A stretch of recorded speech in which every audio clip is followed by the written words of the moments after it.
बहुचर्चित खासगी देवी अहिल्याबाई होलकर ट्रस्ट की भूमि को लेकर माननीय उच्चतम न्यायालय के आदेश के बाद में प्रशासनिक अमला मौके पर पहुंच चुका है। वह काबिज कब्जाधारियों को ट्रस्ट की भूमि को अपने अधीन लेने की कार्रवाई से व्यापारियों में हड़कंप समझ गया है। अनेक व्यापारियों की सांसें ऊपर नीचे होने लगी है। आज हमने कुछ व्यापारियों से बातचीत की तो उनका कहना था कि हम न्यायालय के फैसले का सम्मान करते हैं। साथ में यह भी कहा है कि आज हम वर्षों से ट्रस्ट की भूमि पर काबिज होते हुए व्यापार व व्यवसाय कर रहे हैं। उनका मानना है कि जब हम खासगी देवी के किराएदार थे, अब चूंकि संपत्ति व शासन की हो गई है, तो हमें इसी संपत्ति का काबिज रखते हुए जो भी किराए हम ट्रस्ट को देते हैं वह हम शासन को जमा कराने को तैयार है। मनासा नगर में करीब 64 दुकानें निर्मित होकर उनमें विभिन्न तरह का व्यापार हो रहा है। उसमें सैकड़ों परिवार चल रहे हैं। ऐसे में ऐसे न्यायालय के आदेश के तहत हमें बेदखल किया गया तो हमारी व अन्य परिवारों की रोजी रोटी का सवाल पैदा हो जाएगा।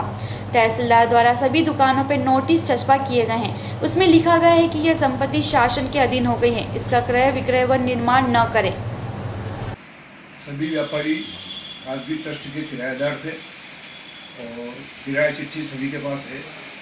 सभी व्यापारी मैं ड्राफ्ट से पैसा जमा करवा रहे हैं।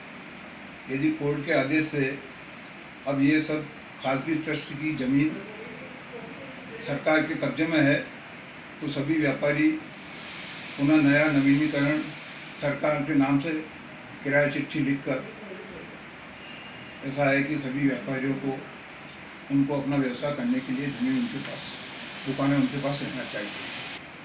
ऐसा कोई नोटिस किसी व्यापारी के पास आया नहीं है और मौखिक किसी ने कुछ दिया है तो उस पर हम कोई प्रतिक्रिया नहीं दे सकते। हमारे द्वारा उनसे कागजात मांगे गए। उन्होंने ट्रस्ट की रसीदें प्रस्तुत की हैं। किरायानामा भी ट्रस्ट का ही है। तो जितना भी निकल के आया वो ट्रस्ट, यहाँ जो भी ट्रस्ट के कर्ता धर्ता होंगे उनके द्वारा ही उनको ट्रस्ट संबंधी दस्तावेज और आपसी लेन देन हुआ है।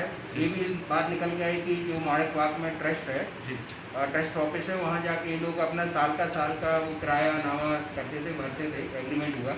इस संबंध में जो भी मध्य प्रदेश शासन से माननीय कलेक्टर महोदय से जो भी निर्देश आएगा उसके अनुसार इनका क्या पोजीशन, कैसे क्या लेना है, आगामी अगले जो कार्रवाई होगी उसके अनुसार होगी। ये सभी व्यापारी जितने भी है, 70 है, 62 है, जितने भी है व्यापारी, ये पहले ट्रस्ट इंदौर के अहिल्या ट्रस्ट में थे।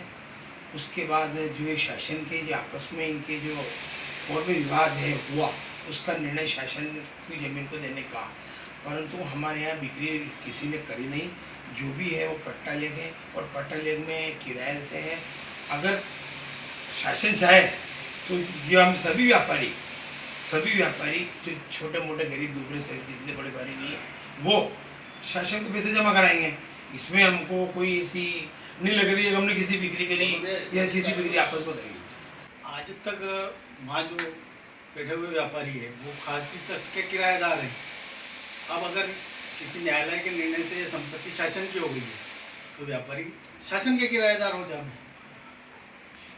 बिना वजह व्यापारियों को परेशान नहीं करना चाहिए, ये मेरी राय है। चर्चित खासगी देवी अहिल्याबाई ट्रस्ट के मामले में जो उच्च न्यायालय के आदेश आए हैं उससे व्यापारियों में हलचल पैदा हो गई है और उनकी सांसें ऊपर नीचे हो रही है। कल हमने शासन का पक्ष जाना था, उसमें उनका ये कहना था कि भाई ये शासन के अधीन इनकी संपत्तियां हो गई है, होलकर वाले केस हार चुके हैं उच्च न्यायालय से, इसलिए इसको हमको शासन के अधीन लेना है। उस संबंध में अलाउंस भी किए, मौका निरीक्षण भी किया, सब कुछ हुआ। लेकिन आज हमने जो उन व्यापारियों को पक्ष जाना है जो बरसों से इस ज़मीन पर काबिज है और कुछ ज़मीनों पर निर्माणाधीन दुकानें बन चुकी है और वहाँ वो व्यापार कर रहे हैं। करीब 64 व्यापारियों में से हमने सबसे पहले व्यापारियों से बात की। उनका ये कहना है कि हमने किराए पर ली हुई है, हमको विधिवत हम किराया होलकर अपने खासगी देवी में ट्रस्ट में जमा करते हैं। हमने कोई क्रय विक्रय इस ज़मीनों का किया नहीं है। हाँ, निर्माण अनुमति लेके दुकानों का निर्माण करके उसमें हम बिजनेस कर रहे हैं।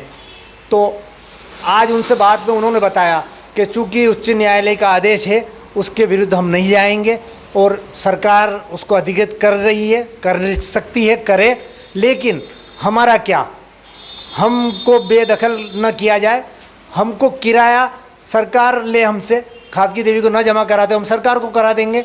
इसके पीछे सैकड़ों परिवार पल रहे हैं और कई की रोजी रोटी का सवाल पैदा हो जाएगा। इसलिए उन्होंने शासन से मांग की है कि हमको यहाँ काबिज रहने दिया जाए और किराया जो शासन कहे तो हम शासन को देने के लिए तैयार हैं। नीमच जिले के मनासा से शब्बीर बोरा की रिपोर्ट।